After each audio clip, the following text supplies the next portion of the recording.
Mia from Island Sun Tarot. Welcome back to my series, Tree of Tarot, Leaf by Leaf. In this video, we are taking a look at the Wheel of Fortune. As with my other videos in this series, I have 8 examples to show you. We have the Hanson Roberts, the Druid Craft, Fairy Tarot, Starchild, Shadowscapes, Oak, Ashen Thorn, Darkness of Light, and the Crow Tarot. So when you see the Wheel of Fortune, what are some of the first things that you think of? For me, it's destiny or inevitability, potentially a turning point for change, chance or karma, synchronicity, movement, flow of life speeding up, also the feeling of thinking before you act and the repercussions of it, the potential repercussions of it. Not being afraid to take risks, the wheel is turning in your favor,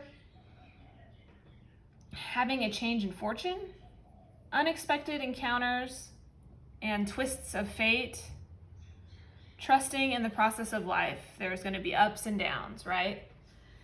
So in some of these cards, they're more traditional, but then a lot of these ones are more unique, which I really think is great. So we're going to take a look at the first, which is Hanson Roberts. So this is the most traditional. So as we take a look at this card, we see some things that are also depicted in the Rider-Waite. And starting with the Sphinx in the center, that is a symbol of spiritual wisdom to the ancient Egyptians. We have a snake facing, double-headed snake. It is coming downward here. It is the symbol of Set, the Egyptian god of destruction. And then on the other side, we have a jackal, which is the symbol for Anubis. And Anubis was Osiris and Isis's son. Then we have, an angel, or in some decks, a human, an eagle, a bull, and a lion. So the human, or angel in this card, but in the Rider-Waite, it's a human. So we have an angel here that could be the symbol for Aquarius and also for winter. Then in the next corner, we have an eagle, which is the symbol for Scorpio and autumn. The lion down in the right corner, we have symbol for Leo, and then also summer. And then for the bull, we have Taurus and the springtime. So all of those are showing a solstice or equinox. So the wheel of the year, we're getting there. The symbols in the center are alchemical symbols, mercury, sulfur, water, and salt in this very center, kind of yellow and orange here. And then the other symbols on the outside are Hebrew and Roman. So very classic, traditional Wheel of Fortune card, a lot going on. As we move to the Druid Craft, I absolutely love this because it is very simple. And, a lot of the meanings are straightforward and not hidden at all. So as we look at this card, we see her what looks like on a beach with a wand, drawing this circle in the sand. She could potentially be a goddess of types or a priestess. And she would be drawing for that, magic system or train of thought, a wheel of life. You could look at this as this more pagan feeling wheel of life, and she has the wheel of the year symbol within her hand. You can see it real close there. And then at her hip, she has a flail, which is a symbol of harvest. So with those 2 tools and her wand here, she's going within and searching herself for maybe what is to come, maybe overthinking or pondering a choice or decision that may have many different outcomes depending on what she chooses. The cave could be a representation of womb and then tomb. The Celtic people traditionally thought of the beach as a gateway. And so I love that she's here in the sand drawing this Wheel of the Year, or excuse me, Circle of Life. I just think it's really beautiful. Simple, yet meaningful. And again, earthy. I love the Druid Craft, it's just so earthy. Then we have the Fairy Tarot. So this is an interesting depiction with the spinning wheel. We have the fairy sitting, kind of gazing off, actually. And if you look real close, it's actually spinning the heaps of golden hair around the fairy. And it's almost like a sense of like good fortune. And we can see at the bottom of the card, it says, delays are over, sudden or unexpected good luck, a new car or travel. So as I've said before with some of these cards, a lot of these I like the keywords down at the bottom or the little description down at the bottom, but some of them I could do without, like a new car or travel. Did that one need to be on the card? Not sure. But as we look at the art, this golden hair flowing and spinning so beautifully really gives you the sense of like a positive change and making progress. It's just really, really beautiful.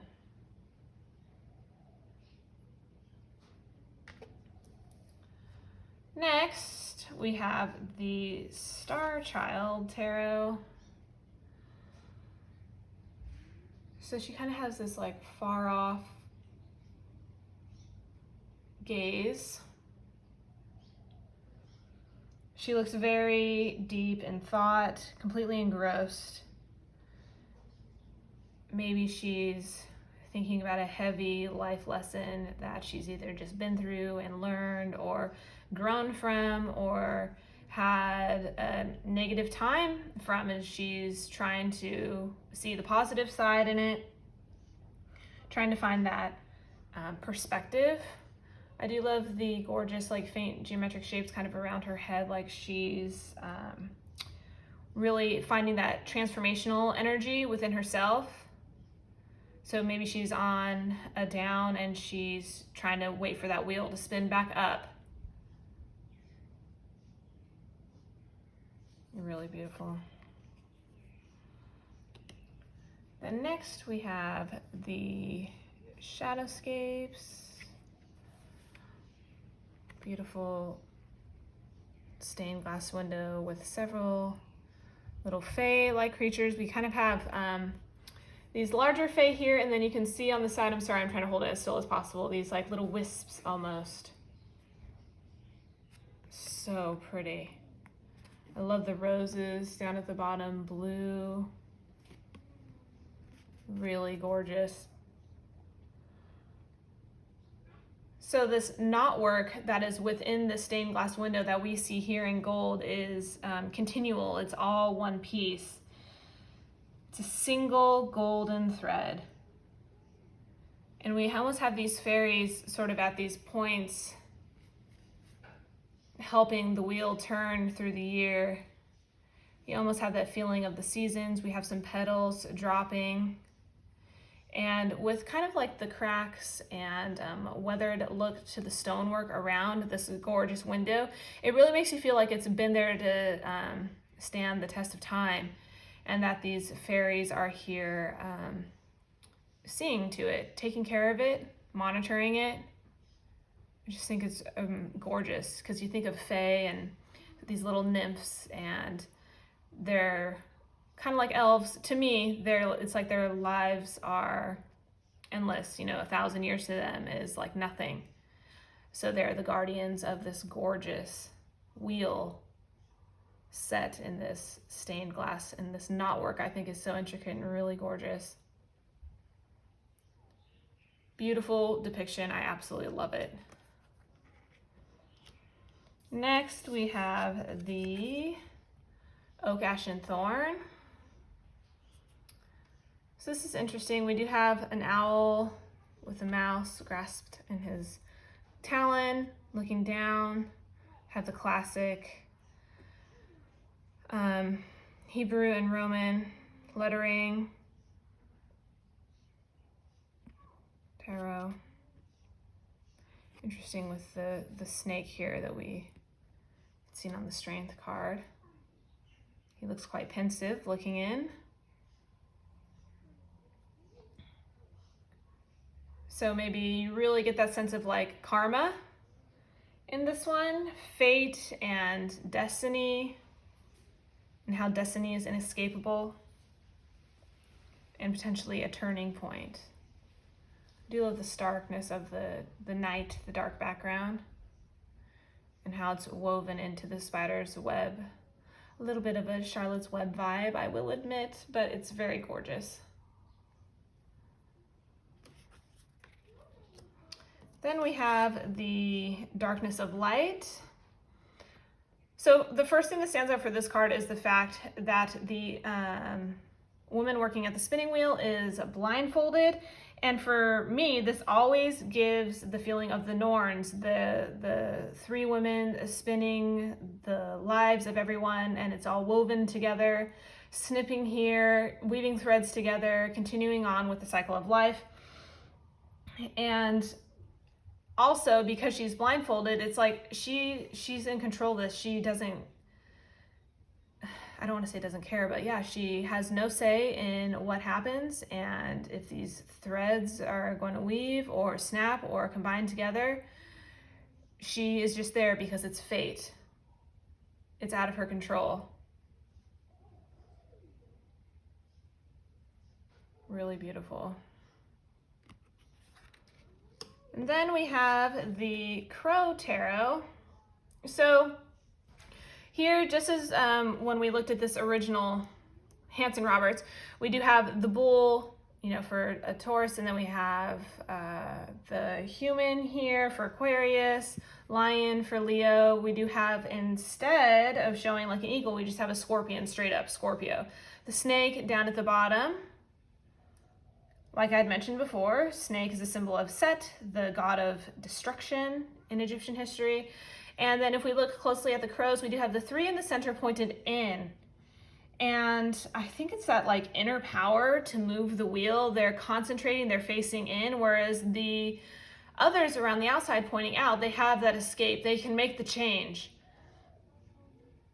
But are they focusing on the ones in the center that have focused all their inner strength and power to turning that wheel through the year, to making that change, making that movement?